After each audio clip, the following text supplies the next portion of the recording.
Erokamano nyako Ramogi, ma en Ramogi TV, to en thuolo ma wakelo ni weche manyien mag migago mawuok e chuny boma kaachiel gi kor gwenge. Mokwongo, thuond weche. Raila Junior osidhi kaka jatend familia mar Raila Odinga ndalo machuok tok ik mar wuon mare. And SK, I want to thank you so much for being around for the Odinga family. May God bless you. Jakom mar kambi mar Royal Media Services, Dr. SK Masharia, olimo bondo kendo dhialo mosenindo Raila Odinga. Wawuok sani e wach mar pidho yien, twadonjo wach mar dongo yien. Yien chalo nyathi, kata nyathi kinyuolo tok didhi kawe tibole dala kanyo, kata iparo ni nyathino biro dongo. Jokanyo makedo ne alwora e gwenge ma Homa Bay owacho ni lek mar piny owacho mar pidho yiende bilion 15 ditore kaluwore ni ok rit yiende mosepidhi. Arwakini machiegni nyinga Milton Ochieng Awuor. Familia ma Joko Odinga osidho Raila Junior kaka jatend familia mar Raila Odinga e nyasi motimore e dala gi Opoda Farm.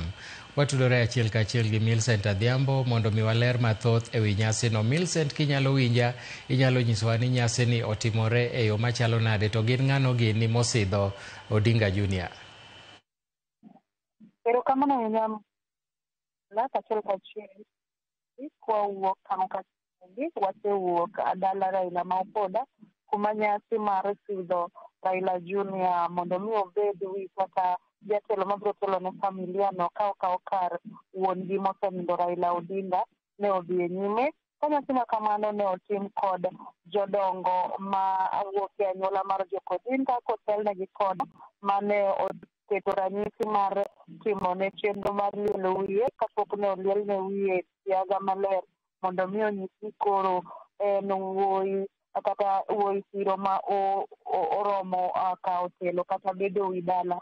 Nyasi ma kamano bang' ka ne oseliel Raila Junior, chenro ne odhi nyime kod pidhe gi gigo ma opogore opogore ma nyiso luwo kitgi timbegi kata miluwo godo chiko ponono ng'at maduong' kaka Raila onindo e dala. Ma bende Raila Junior ne omi kuot, ne omiye tong', ne orwakne ogudu molos kod yie chiaye, kendo bang' ka ne oserwakne kata pien dhiang' mane orwakne mbele ne kod chien, ne onyalo chungo malo ka oting'o tong' kod kuot kata okumba ka owero jowi manyiso ni koro en wuoyi siro moyie telo ne dala gi kanyo ma Raila Amolo Odinga. Ma bende e kinde no ne okel rwedhi madongo dongo mbele kendo ne gichako ringo go e pacho ka giwero jowi gi owetene mamoko kod osiepene kaachiel kod jomiel mag Kochia dancers mane gimiel godo wende mag nyaluo kata wende mag joluo manyiso luo kitgi timbegi ka ginyiso ni koro Raila Junior sis mar ayanga osetim kendo en koro wuoyi ma koro chakre seche mane osidhe no en gi oseku mar telo ne dalagi kendo kawo kar wuon gi mar Raila Odinga. Sani mwaloso kodi niendi agi e thuolo ni endi nyasi ma kamano ochweyo nyaka aka Jaramogi kano ka Jaramogi kuma bang' kane giselure e dalagi ma Opoda Farm giwuok are kono nyaka kano ka Jaramogi ma gidwaro dhi kamano kod wer gi miel manyiso luo kitgi timbegi nyaka kama oike Raila Amolo Odinga ka gimiel kendo ka Raila Junior bende pod dhi nyime kod timo okumba kuot rwakore kaka norwake manyiso luo kitgi timone kod tong' kogweyo ka gidhi lemo e liend babagi mogik manyiso ni gichiwo luor mogik kendo giyango ayanga ne jatelo kata mosenindo Raila Amolo Odinga ni dhi e thuolo ni endi wuode mar Raila Junior koro osekawo kare kaka wi dala mabiro telo ne familia joka Raila. To kata kamano ne oyang ni koro familia Joko Odinga kata obedo ni Raila Junior mabiro telo e dalagi ma Raila obiro tiyo e bwo seneta ma Kisumu County mano Oburu Oginga ma bende makoro dong' ka otelo ne anyuola kata familia joka Jaramogi Oginga. Motelo ne mano bende ne wan kod welo mopogore opogore ma bende ne oyuoro kaendi mar biro kuyo gi familia Joko Odinga ka bende achiel kuom ne en jakom mar od fwambo maduong' mar Royal Media Services manochopo kaendi kane gibiro kanyo kod gavana ma Homa Bay Gladys Wanga, kendo nwanyalo mbeko kode moyango kaka osiepgi kod joka Ramogi kata kod Raila noyare chon kod babagi Jaramogi Oginga, ma wacho ni kane babagi okete gari odiochieng' mogik ne babagi ma en Oginga ne onyise ni owene yawuote ariyo ma en Oburu kod Raila kendo mondo oritgi kaka wuongi, koyango ni kanyo e kuma ne osiepgi oyaye. Koro olero ne ogara ni kata ka ji osebedo ka winjo ni nitiere wuod Gikuyu moro ma osebedo osiep joka Jaramogi, to mano en, kendo otimo mos makende ne mama Aida Odinga konyiso oganda ni fuok mar Raila oweyo, onge ng'ama ibro yud ng'ama thuon kendo ng'ama ne ratego mane kedo ne oganda maonge kod luoro moro amora kaka Raila osekedo. Kata kamano okuyo gi mama Aida kanyo ka onyise mana ni oket chunye mos, gibro romo gi Raila chieng' giko ka piny ogino. Jatelo ni endi bende nwanyalo wuoyo gi jal mane osebedo ka riembo Raila e ndege kuom higni 20, mano Colonel Denge, ma bende noyangonwa ni kuom jotelo duto mane osebedo ka oriembo gi ndege kata ofuyo gi ndege, Raila ne en jatelo ma pok noneno, ne en jatelo ma ne jachir, ne en jatelo ma ok onyal timo gi jatelo moro amora, kata obedo ni onyalo paro ni osenego kata jatend piny Kenya machon, Uhuru Kenyatta kod jatend piny Kenya masani, lakini owacho ni Raila kuom higni 20 moseriembo en jatelo mane jachir. Kane oparo chien kanyo kinde mane ne omonjgi kod jonjore, kata kamano e ndege mane gintieno, Raila e jatelo achiel kuom jogo mane oting'o, mane onyise ni obed gi chir kendo nonyise ni gik motim mondo mine gitony e lak jonjore go eko. Koro wacho ni en kaka jalo mosebado kariembo Raila kendo ne en osiepne, owito ng'at maduong' e ngimane, kata obedo ni en gi sani noserutaya, to pod oneno ka wuok maduong' Raila oweyo. Kopogore gi mano, nyasi sani dhi nyime e dho bur kata e dho kama ne oike sandi Raila Amolo Odinga, nyasi mar tero buru mane oyang ni kawuono idhi tim ayanga kotenore kod sidho Raila Junior mondo mi obed wi dala ma magi moko kuom gigo ma ped wanyanore kaendi mondo ang' wakelnu kaka ang' gitimore ma girumo. Kata kamano nyasi no ero bende wadwa ni wang'e ni to weche dhi chalo nade nyaka ang' orum e kit buru motim dalani endi, bende oluwo kitgi gi timbegi koso oyo.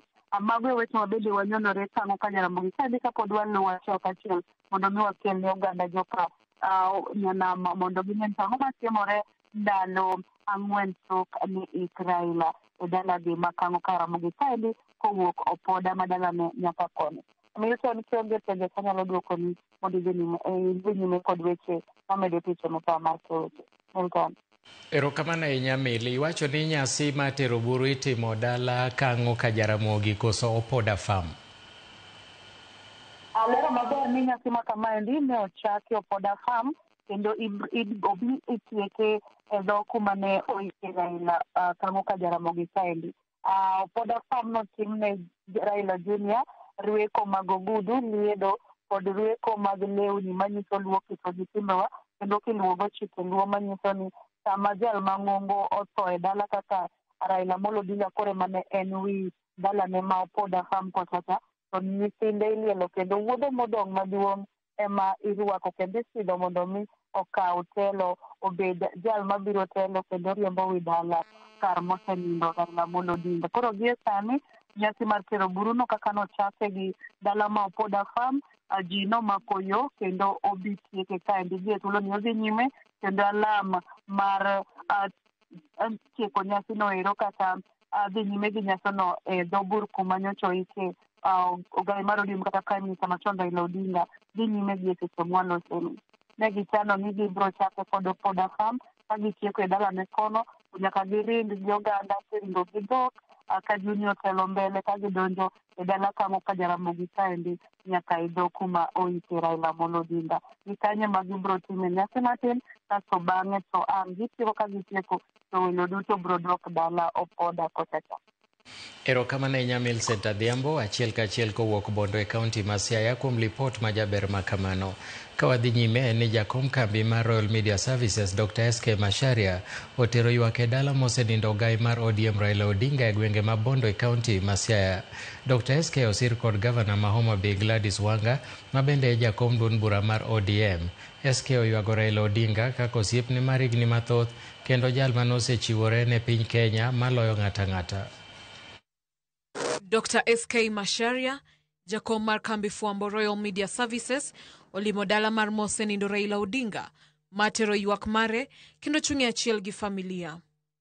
Dr. SK omolo gwenge makango ka Jaramogi, kosire kod gavana ma Homa Bay, kendo jakom duond bura mar ODM Gladys Wanga. Kanyo, ochiwo luor mare mogik ne mosenindo gai mar ODM Raila Odinga. Bang'e, wuotho ochimo dala ma Opoda Farm, kama Dr. SK orome gi min piny Aida Odinga, kotene kod familia, kachiel kod josiasa kaka gavana ma Siaya James Orengo, kod gavana ma Nairobi Johnson Sakaja. Dr. SK Macharia oywago Raila kaka owadgi matin, kendo ma osebedo osiepne kuom higni, kaluwore ni Jaramogi Oginga Odinga nomiye ting' mar rito Raila Odinga kod owadgi machielo Oburu Oginga. The last day Jaramogi left Nairobi,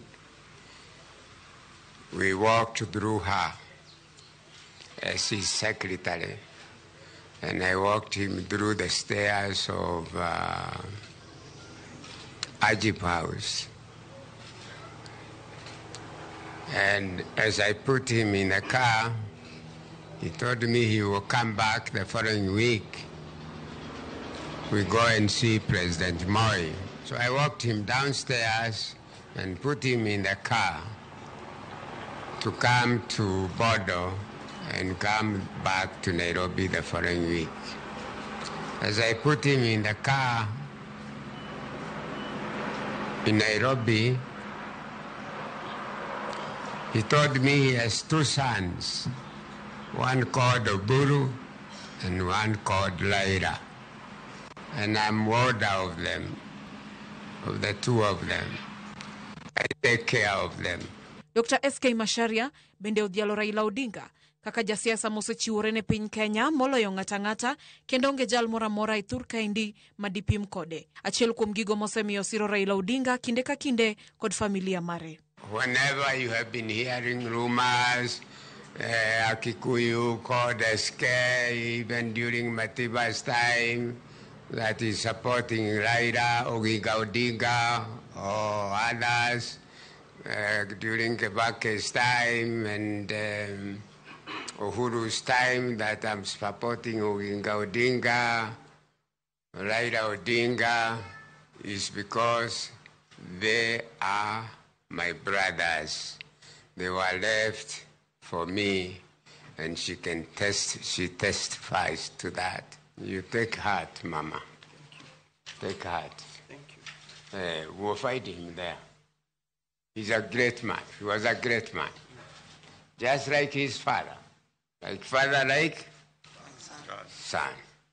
He was a great father. For this country, he has given to this country what we don't know. Maybe the history will tell us. But for now, we don't know anybody else who has given that much of his life to this country. Mama Aida Odinga korka kore olero kaka familia mare kod mano ma Dr. SK Macharia osebedo gi osiep makare kuom higni, ahinya to chakre ndalo mag wuon Raila Jaramogi Oginga Odinga. Osiep mar joka Jaramogi kod SK en osiep moa mabor.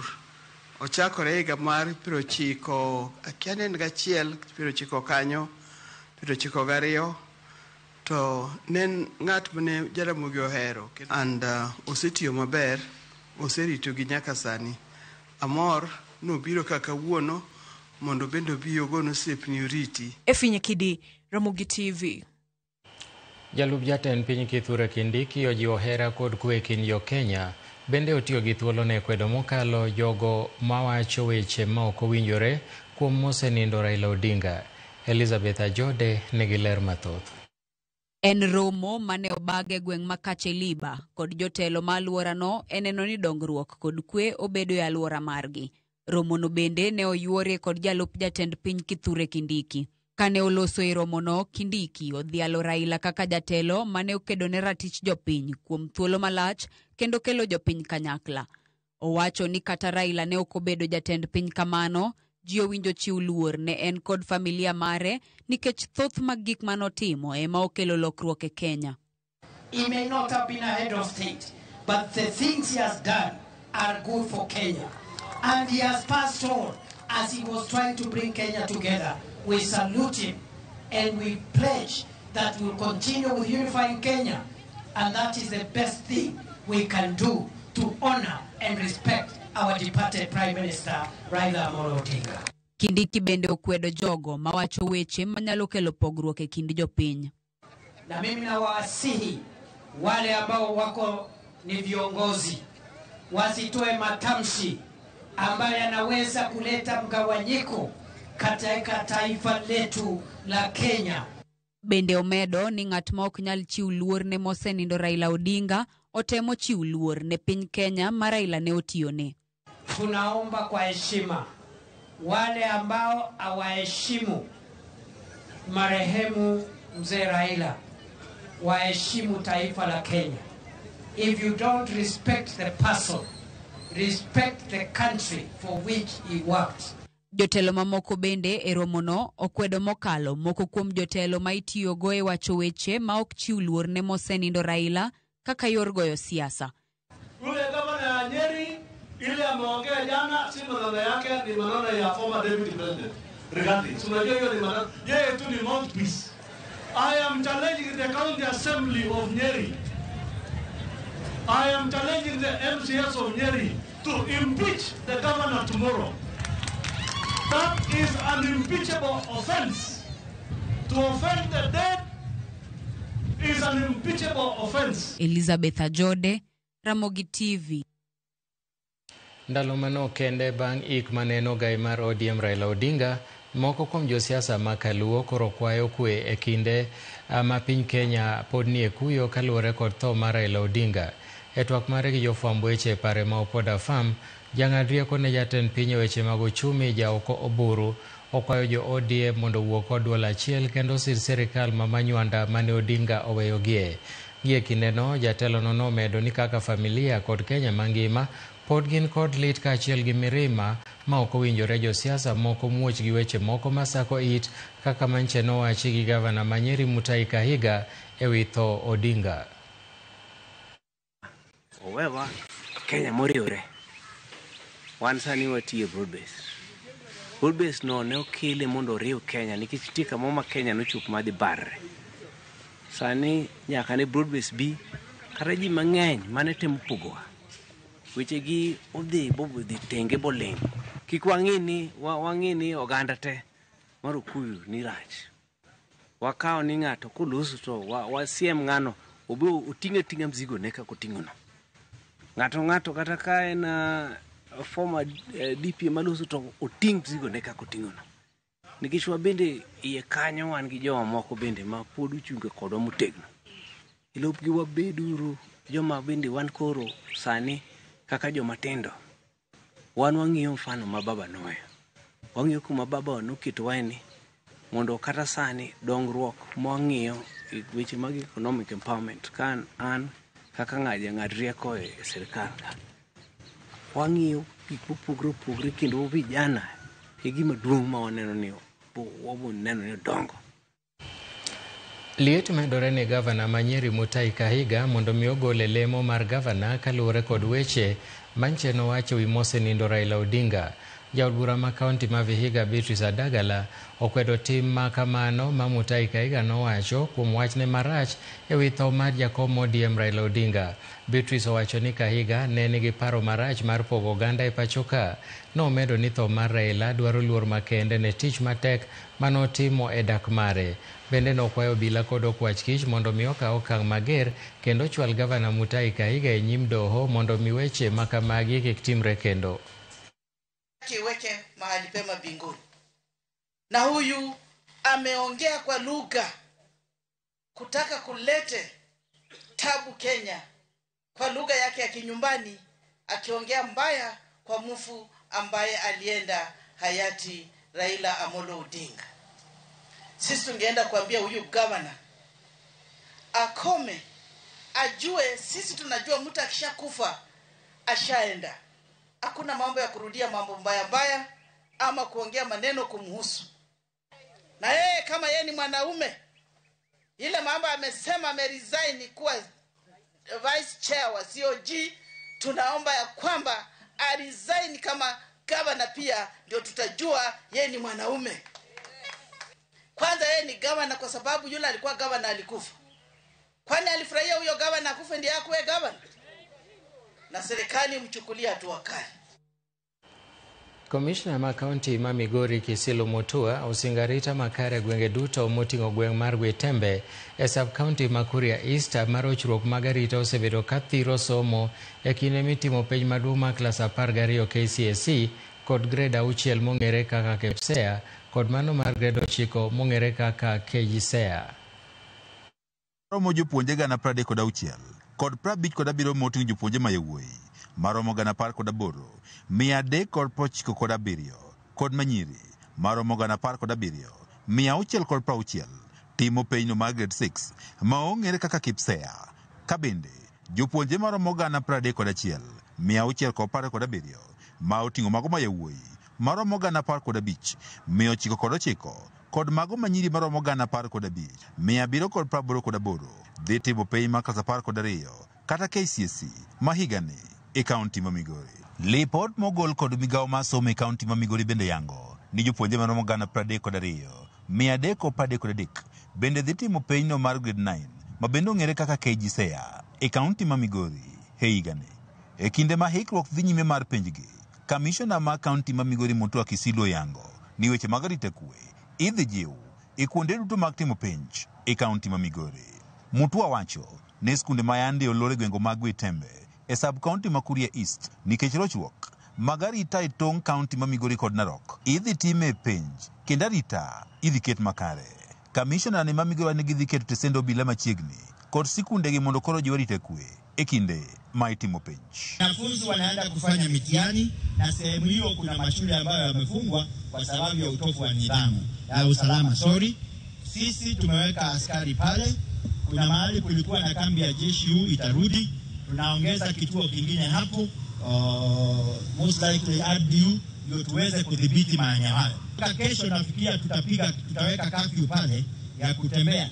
Lakini wacha twende pale tukifanya mkutano tutaweka curfew. Watu waende nyumbani 6, ndio waamuke 6, ndio hii hata utofu ya nidhamu usalama ikose. Maana watu wana uhuru mwingi sana na sasa tuna abuse hiyo uhuru. Mutua bende ne wane piny owacho koro osechiwo ndalo 10 mondo koro jogo mantie kod bunde e tok chik e gwego ma Kuria mondo koro duoki kendo jogo moko duokogi e kinde ma ndalo 10 idhi timnegi apedha. Owach ni bundegi ema itiyo godo timo maundu ma osemiyo chenro mag somo kod moko nyaka sani koro oserochore e gwego mag Gwetembe ma ode tong'no mar kaunti ma Migori kod kaunti ma Narok. Tutaanza kuchukua bunduki katika maeneo ya Transmara na maeneo ya Migori. Bunduki zote ambazo ziko katikati ya Wakuria na wale wa Kipsigis wa Transmara, government is going to get those firearms because hiyo firearms ndio imepea watu impunity, ndio imepea watu ujasiri ya mnayo, hata ndio inaiba hapa hii town yenu. Lakini wizi yote hapa siko na bunduki ndani. Yes, hiyo bunduki iko wapi? Iko na nyinyi. Na hamuna hamari. Siku tutakuja kuchukua, hatutakuwa na lugha kama ambayo tuko nayo. George Juma, Ramogi TV, Migori. Japuonjre moro mar mbalariany ma Masinde Muliro mantiere kaunti ma Kakamega owito ngimane e kinde mane en e chenro mar ng'wech kotemo hape donjo bedo jalweny e kepo madhi mbele. Kaluwore gi komanda mar obila ma Bungoma Central David Saina, japuonjre no ma jahigni 22 nolwar apoya moring kode nyaka kar thieth ma Chwele kama noyangi ni nosewito ngimane. Apisa mar KDF Kanal Eliud Yagon mane tayo kepo ma kamano onyiso rowere madwa donjo e lweny mondo obed mabor gi yedhe mamero ji.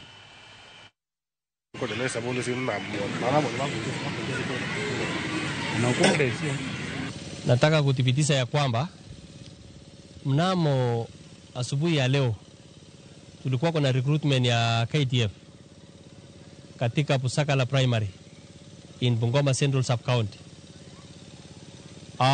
Kuna kijana moja by the name Eugene Wamalwa. Alipata alisirai wakati anafanyiwa wakati wanakimbia, and then akakimbizwa hospitali Sub-County Chwele Sub-County Hospital. Na alipofika huko akaangaliwa na daktari, wakati bado naangaliwa akakuwa confirm. You must be physically fit according to standards ile KDF inahitaji. So vijana ningewahimiza wajichunge, wasiingie kwa miadarati, because kuna wale ambao wanatolewa kwa usajili kwa sababu ya kutumia miadarati vibaya. Komiti mar thieth e Senate olimo kar thieth maduong' ma Kitui e chenro manono chal mar thieth e osiptandno ma Kitui. Limbeno notelie gi Seneta ma Kisii Richard Onyonka, David Wafula kanyakla kod Tabitha Mutinda, maduto noseyo chal mar thieth e osiptandno ka giwacho ni ok omorogi. Jokanyono dhi mbele gi limbe megi e kuonde thieth ma kaunti ma Machakos kod Makueni bende. Institutional ministry you work for, department, tulifanye haraka kufika mwisho. And myself. We've been at the lab. You know how it looks like. We've checked at the blood bank, the blood center, the machines. You know what we are talking about. And the general human resource attitude of our people as we've been engaging. You know our position. For me, I don't want to preempt, but we'll do a very clear report. We've been at the pharmacy and the stores. You know how it has been. Kenyans cannot suffer in life, suffer in hospital, suffer in the mortuary, and also suffer in health. It is not right. We've looked at this facility and we've seen the challenges from the fact that the county government is not receiving reciprocal funds for SHA. But we've also raised with the county government that whatever little you're getting under your own source revenue, you should be doing something with it. I believe that this facility needs support, a lot of support. Ile kitu mimi imeniudhi kama mama, kama kiongozi, ni hospitali nzima na kaunti yote ya Kitui haina mashine ya mammogram. Mashine inayostahili kufanya scan yetu sisi wa mama, kufanya scan ya matiti. Na kama haipo, jamani, mama wanaenda all the way Nairobi, wanaenda all the way Machakos, ni jambo la kuhuzunisha. Kitanda kimoja kinalala watu wa Kenya 6. Wazazi 3 wa mama na watoto wajaliwa 3. Hao ni wa Kenya 6. Wale mama wanaeleza hatuwezi lala kwa sababu tuwaogopa kufinya watoto. Nyamrerwa majolo e cheno machiwo thieth e kor gwenge Mombasa midendo ni community health practitioners koro dwani piny owacho mar kaunti no kaachiel kod mano mamalo mondo bi kanyakla mar bero lwasi margi mar tich. Kane gilosi od bura Manyali kuma ne gibage romo gikoni midhieche magikale seche magitemo chiwo sir ne jotuo e kor gwenge pod ng'eny mokalo gino ma samoro kidek ng'uko chenro magitayo. Nok mag gige tich kaachiel kod onge mar chenro makare mag wuoth e kor gwenge bende oyangore nosebedo ka ng'uko tijegi, kako machielo bende gikoni kaber to nego ket chenro moyiedhi mabiro miyo gi thuolo mar yudo tiegruok e kinde ka kinde. Wanapitia changamoto kubwa sana hawa watu. Wengine wanapigwa kwa sababu unaweza kwenda ukakuta mtu ni mgonjwa, akili imeruka, na wanapitia mambo magumu. Kuna mmoja wetu kama mmemwona hapa paka amefungwa mkono kwa sababu ya kupitia changamoto kama hizi. So kile mimi ningependa uongozi wa county government, kama inawezekana, hawa watu wapewe vifaa, wapewe paka usafiri. Wakuwa kama ni usiku wa manane wameitwa mahali, hata pikipiki inaweza kuwasaidia ili waweze kupenya huko ndani, waende waangalie, wasaidie community. Serikali ya county na serikali kubwa waandae training ambazo zitawezesha hawa madaktari wa nyanjani kuwa na elimu kubwa, kuwa na elimu zaidi kulingana na yale ambayo wanayapata kule nyanjani. Si elimu tu ya first aid peke yake ambayo inawasaidia. Good working environment for all. That's why we are here. That's why I'm here as a leader, to give them a morale to work. Kwa sababu in any environment where there is no good health, mambo uzorota. Na siasa ambayo tunataka sisi sio siasa ya chuki. Ni siasa mimi kama mimi Mheshimiwa Elikana. Ni nini ambao niko nacho kwa watu wangu wa Nyali? Ma en Ramogi TV to magi gin weche manyien mag migago en thuolo mar kawo yweyo mokwongo kapok wadhi e yweyo. An gi ote moko ka madwani mondo asom. Mokwongo kawacho ni an wach nindo mar Raila ogoya nyang'eng' adier nyaka seche gi pok abedo gadieri ni jakom onge. Abiro fwenyo mana mosa ma ok ang'eyo ni en karang'o. Nyasaye mondo kony joka nyanam kod jo Kenya duto. Mano Dr. Dup mar Odiko Pany. Kaeto Olungo kawuok Migori owacho nokwayo nu mondo utang'ie weche tuke manyo timore nyoro gotieno. Mago biro weche tuke weche manyien gi bang' thuolo machuok.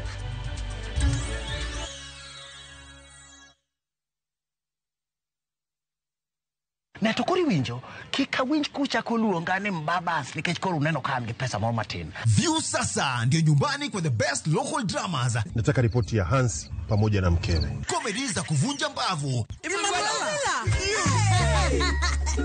Telenovela bora zaidi kwa lugha yako. Anaere ainya Prita. Tokendo kimora mare wi mora. Na sasa una nafasi ya kushinda zawadi nono ndani ya promotion kubwa ya Jipange na View sasa. Shinda 50,000 kila siku, $500,000 kila wiki na grand prize ya 2 million shillings. Wow. Ingia kwa View sasa hivi kwa kupitia paybill 724177 au tembelea viewsasa.com. Weka nambari yako ya simu kama akaunti yako. Kisha weka 50 bob tu na upate content na point na uende kama mshindi. Ingia mara nyingi uwezavyo. Kila ukiingia kwa View sasa, unaongeza nafasi yako ya kushinda. Imeidhinishwa na BCLB number.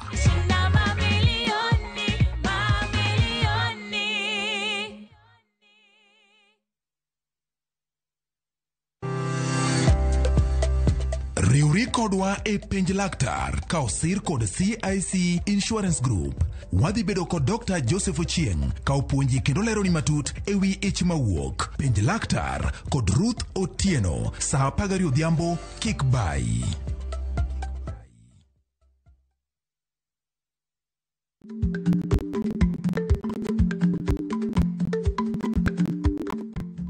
Icha gweno to ichao gwang'. Matiende ni, kapok ing'ado bura ewi wach moro amora, kuong inon ng'ama rach.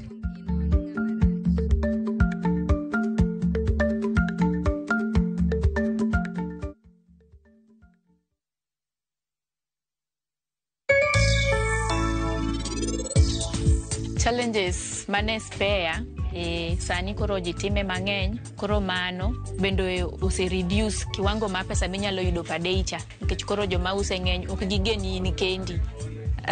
Asini no kantiere dongruok mang'eny sani ji ose embrace the gifting culture sana e Kisumu, koro ntiere growth maduong' ahinya. Puonjo nyathi ok en gima yot.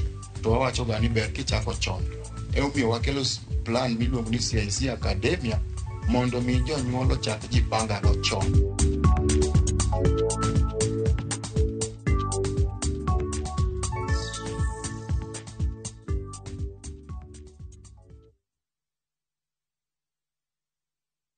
Where mountains meet the sea, Cape Town is a city like no other. Wake up to Table Mountains rising above the clouds. Explore a full-day hop-on, hop-off tour. Follow the peninsula where the ocean roars and taste the magic of the winelands. And the best part, for Kenyans, Cape Town is visa-free.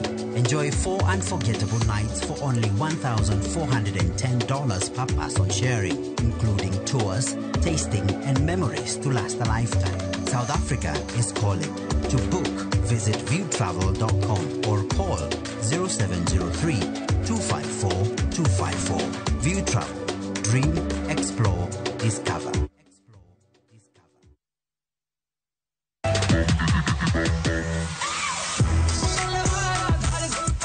Jumani erogo mar nyithindo.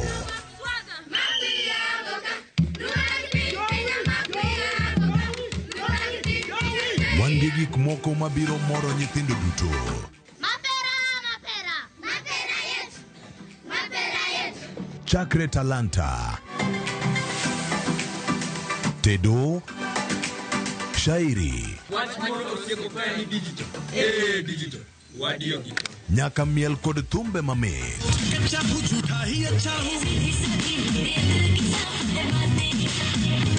Kik rogo mar nyithindo bai, ngeso chakre saa 3 okinyi, mana e Ramogi TV.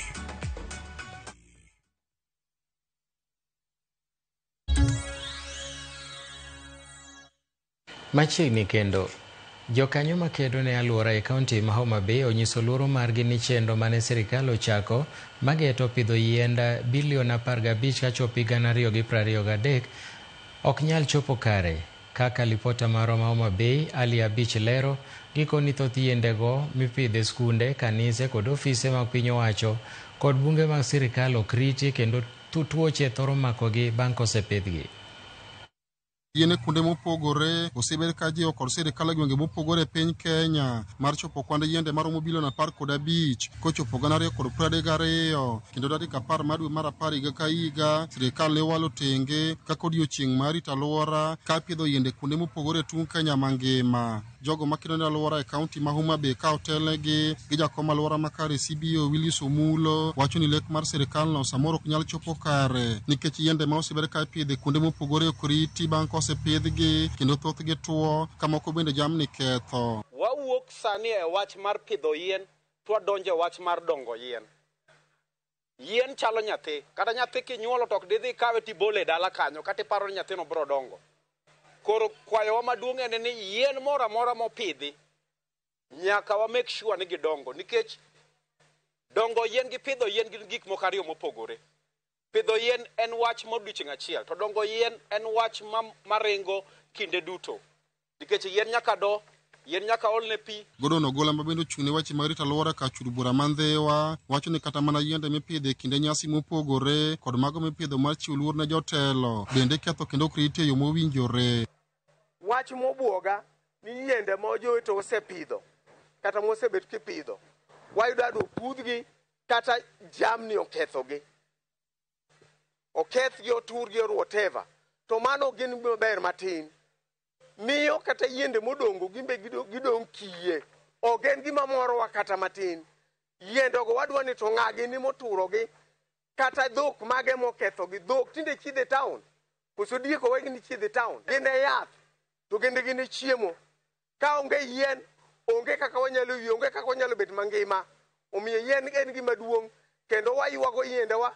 Gikoni pone sirikal ni kod dwaro mar chopo lek mar pidho yiende tielo bilion 15 kochopo 2032 nyaka ket chenro makare mar rito yien ma osepidhi e skunde mopogore, kanise kaachiel kod bunge mag piny owacho. En luoro maduong' ahinya kuoma ka winjo ni yien manyicho pidhi kuma ne wapidhe malo stadium ni kendo ok ong'e kuma entie.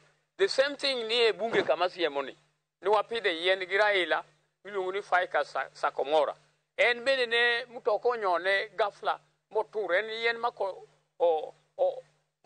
gimoro tuomo kane mtoko tuomeno to kochako oprot kowuok oko. Koro yien no to kako lal. Ok en wach mayot. Wan waneno ni nitie wach moro e iye miketho go yiendgo. Ok iketho gi nikech Raila. Yien kopidh kanyo opidhe ne ji te. Omiyo kwayowa maduong' ma wawache resolution marwa mar bura makawuono ni wadwa mondo ji obed gi ng'eyo e wach mar environment, rito alwora makare. Ali Abich, Ramogi TV, Homa Bay. Jokanyo mopogore e sekta mar wuoth ochopo e apise mag migao matayo wuodhe pacho ka NTSA Milimani, Nairobi ka girocho chenro ka gikwedo medruok mar masiche mag apaya. Kotelnegi kod jokanyo e riwruok mar Speed Governors and Road Safety Association ne gichopo e apise mag NTSA ka gidwaro ni mondo okaw okang' mapiyo e duoko piny masiche mag apaya mamedore. Jogo ma wedegi osetho e masiche mag apaya ne oywak ne jatend NTSA kuom dhengore e tich. Jakom riwruok mar arita e apaya David Kiarie nowacho ni madirom ji 5,000 osewito ngimagi e masiche mag apaya higani kende, ka e dwe mar 8 kende ji 100 nowito ngimagi. 1.2 million hazikuwa zimeenda inspection. Hiyo ina translate to 7.2 billion. Saa hii tunaongea 9 billion. Sasa tunawapea wonyo. na hii ilikuwa ni mwanzo. Hatutaruhusu wa Kenya waendelee kupoteza maisha yao na mishahara watu wanalipwa. Hiyo ofisi ni wa Kenya wanalipa. Hiyo mishahara ni wa Kenya wanalipa.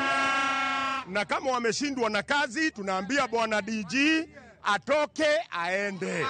Wale wameisha. Nao ni wale wamekufa. Wale watu hawatatoka manyumbani. Wamekuwa viwete, hawatatafutia familia yao. Wamefika 1,100 na kitu. Sasa mtu anatoa 6,000. Mtu hajaenda shule, anatoa 6,000, anapewa leseni. Mimi ni shahidi wa hiyo.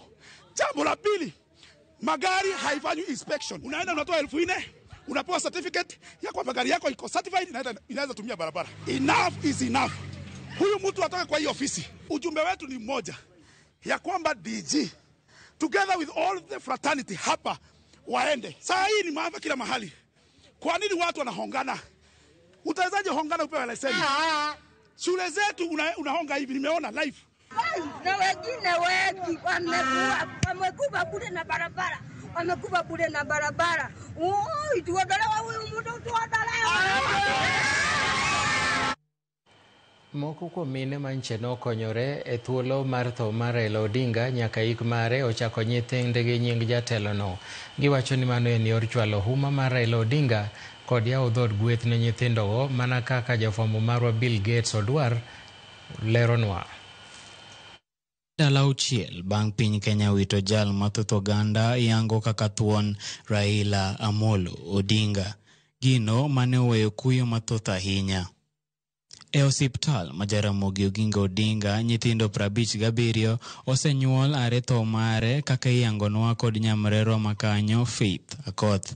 From 15th chieng' mane wawito jatelo to 19th chieng' mane wakowe wasebedo gi 57 deliveries.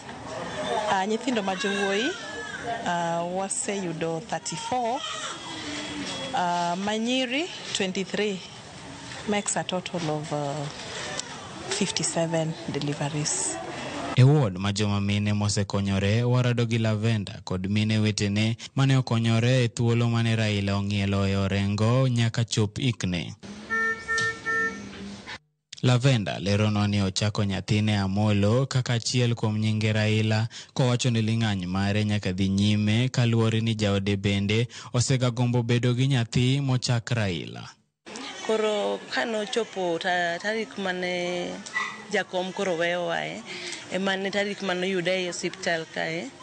Koro naneno ni koro kanyuole nyako na chak min piny ma en min Ida Odinga, to kanyuole wuoyi to na chake mana koro Raila Amolo Odinga himself. Wuongi osebedo ka gombo ka nying mar Amolo no mar Raila. Komachielo e boma ma Nairobi, Paulina Wino mane okonyore tarik 15 tudo chako nyathine ni Raila gi lek mane oyudo ndalo 3 motelo ne tho Raila ni oyudo mich mar nyathi. Kabende okoni odiochieng' onogo jaode nobiro kagwayo ni Jowi osenindo kendo kono lakteche ni nyathine nyinge Raila Amolo Odinga maonge nying machielo ma ibomiye. Biro na ni mheshimiwa luonga, koro securities emo biro kawa kai ni mheshimiwa luonga. Kora penjo ni to mheshimiwa luonga kure, and it was a dream ni gitera Upper Hill na dhia ni mheshimiwa. So I was going no kangena dhi neno mheshimiwa mane. Koro ka gi on office ka donjo to ng'ama naneno sura ne okobiro naneno kamake, but naneno kagima nen ng'at majatelo e serikal. Toko nani zawadi yako ndio hii nimekupea. Taneno ni omia nyathi akirapiwa hivi kobo nyathi kamae tomia nyathi toko nani mai zawadi mukeline ka ona wuon gi obiro immediately kanyuol. Akaniambia onge nying mora mane wapango ma Raila Amolo Odinga. En wuoyi, yes, mana gwambo. Giyango ne gigombo ne nyithindegi ma gichako Raila go mondo bio misir gidong kendo gibed gi huma kaka mar Raila pachoka. Raila is a big name. And okanyal regret chako Raila nying. Yani Raila ilikuwa kwa damu, neni ya remo, magi mani ya rembo joluo, rembo nagi.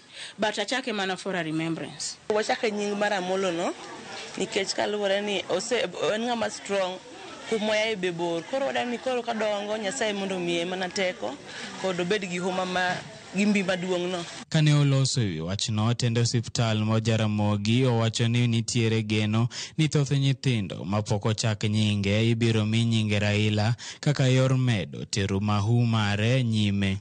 Jaramogi kaka wana referral hospital wayudo mine mang'eny. Koro wageno ni pod wabiro yudo ji mang'eny ma chako nyithindo Raila Amolo.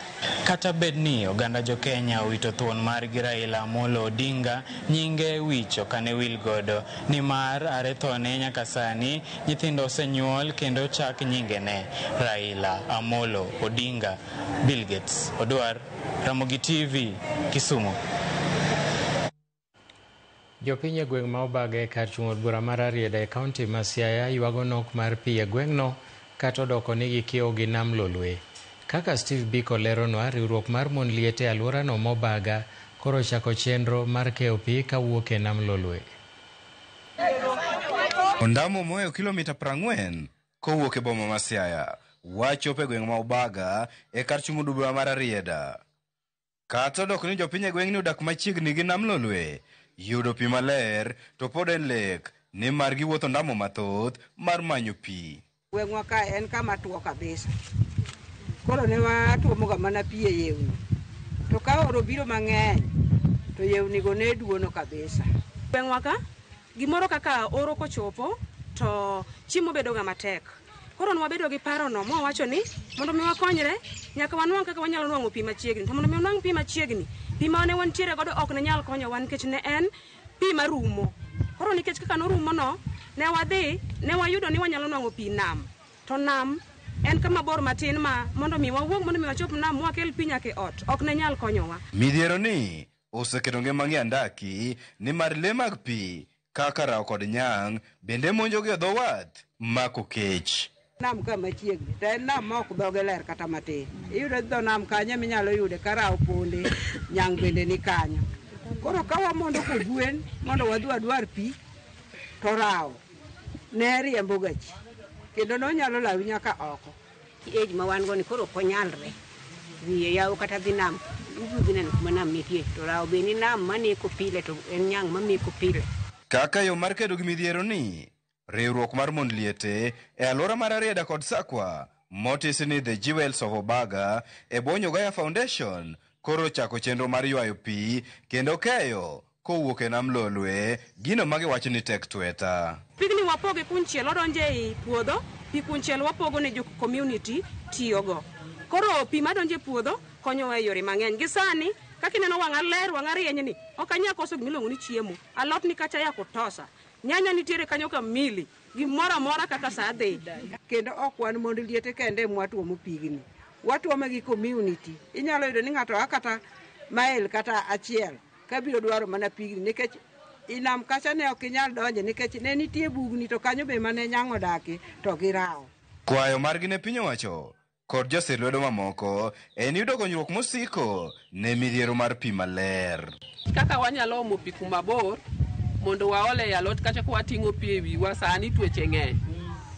Inyalo ting'o ndo wi tipo maki lwar piny. Wago erokamano ne program mane foundation ochako niendi kendo akwayo migepe mamoko kaachiel gi serikal mondo wang'i ane ni to ere yo makare ma wanyalo keto go nyithindwa e skul. Takwayo moloyo ni mondo serikal ong'i ane weche mag chiemo ka nyithindo nyalo yudo chiemo maber e skul, concentration margi be nyalo bedo malo e skul kanyo endo. Kata odoko ni gweng' ma Obaga okiewo gi dho wath mako kech mayudre nam Lolwe, jogweng' makae pod wuotho ndamo marabora ka gimanyo pi gino maketo ngimagi andaki. Kwayo margi ne piny owacho en manyo yore mag reso gi midhiero ni. Steve Biko, Ramogi TV, Siaya. Jopur e kaunti ma Busia ojiw mondo ti kod kothe mar nyaluo kod mbolea maonge chemicals kaka yo mar jiwo keyo e chiemo makare kendo siragu chiemo. E wi mano okwagi mondo giti gi yore makare mag pith mondo giyud keyo manikare kendo ma okel midhiero n'oganda. Jopurgo koro kwa mondo ne ni mwandu gi mag puothe opim gi kambi manono arita kata ber mar mwandu e piny Kenya KEBS. E chenro manokelo kanyakla jopur, johala mag chiemo kod apisas mag pur, riwruok mar ekolojia Pelum Kenya ne otiego jopur mawuok e gwenge manie kaunti ma Busia e wi pur mok ti gi chemical kendo leronegi ber mar puro kamano. Ne giyango e chenrono ni thoth jopur gi jokanyo matimo ohala e kaunti ma Busia osebedo ka tiyo gi yore ma ok kare kendo osiemogi kuom tim mar koso chulo osuru kod koso tero mwandogi mondo pim. Na nafurahia sana kwa ajili ya training ambayo tumeweza kupokea hapa, kwa sababu imetufanya sasa zile changamoto ambazo tulikuwa nazo za kutokuwa na bidhaa ambazo hazijakuwa certified, ya kwamba tukitoka hapa tunaenda kufanya nini, tunaenda kuhakikisha kwamba bidhaa zetu zimekuwa certified, kwa sababu wameleta watu kutoka KEBS, wameleta watu kutoka sehemu mbalimbali, watu wa KRA wamekuwa hapa. Tunahimiza wakulima watumie ama ni chakula ya asili, mbegu ya asili wakati wanafanya kilimo, na pia wakati wanafanya kilimo watumie zile resources wanazo, ama ni samadi, kama ni kutengeneza fertilizer ama manure wanatumia organic. Na wale ambao wanafanya trade ya agroecology hapa Busia, hii boda ya Busia, na tunahamasisha wa mambo ya certification na zile requirements. Kagiwuoyo e chenrono, jopurgo kod johala mar chiemo ne oyango ni gigeno ni ohendnigi biro bedo gi dongruok kagilero midhiero magisebedo godo, ahinya to koso oboke maguso. Changamoto ambayo tumeweza kuona kabla ya hii training ni kwamba tulikuwa hatujui, tunapitia chorochoroni ili kuweza kata njia mkato ambayo ni magendo. Na baada ya training hii tumegundua kwamba tunapoteza wakati wetu kwa muda mwingi, tunapoteza fedha zetu, na tukiwa na the right documents tutaweza kufanya biashara vyema na itakuwa bora kwa manufaa yetu na hata kwa serikali yetu ya Kenya kwa ajili ya ushuru. Hasa mimi kwa vijana na wahimiza hivi, yani msiangalie kuwa kijana akienda kwa shamba ama akifanya ukulima ni ujinga, si ujinga. #tunasema ukulima si ushamba, ukulima ni pesa. Ewi wachno ne okwa jopur kod jokanyo matimo ohelni e tong' Kenya gi Uganda mondo kawo okang' mar neno ni gin gi oboke manyiso ni chiemo magiuso ni kare. Bado ninazidi tu kuomba wafanyabiashara wetu kupita kwa customs na kudeclare bidhaa zako sio udhambi. Ni njia mzuri pia ya kujua kwamba kuna zile vitu tunapita njia ya mkato lakini haufai hata kulipa ushuru. Karibu 80% mimi naweza sema ni za Uganda, na Uganda pia wana consume ya Kenya. Lakini huwa tunapata tatizo wakati ya kuleta mizigo kutoka Uganda ifike Kenya ili uweze kufanya mauzo. Mwenyewe nishawahi shikwa, nilifika tu Uganda, askari akachukua ufunguo ya pikipiki and I was harassed kwa sababu sikuwa na stakabadhi za kutosha. Tunataka kutoka kwa watu wanafanya magendo tuende kwa watu ambao wanafanya biashara halali, kwa sababu biashara halali inanufaisha kaunti yetu, inanufaisha serikali. Jopurgo bende ne otiegi e yore maginyalo tiyo godo e kano chiemo kendo mamiyo chiemo nigi arita makare. Bill Gates, Odwar, Ramogi TV. En thuolo mar yweyo mar ariyo, ka waduogo to wabro kelo ni weche tuke.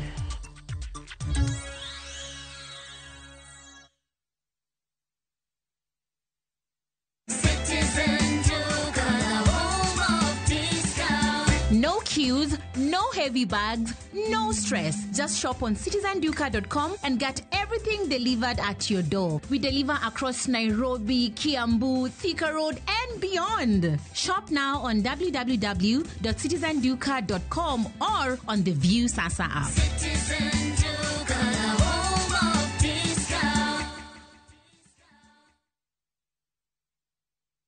The euphoria around town is crazy. Koro kwa kila mtu. Guys, Koro wanna sort all types of people. Mama mboga, Koro. Nduzi guy, Koro. Office lady, Koro. I just received my cash from Koro. Just quick and easy. Download Koro and say hello to Easy Lending.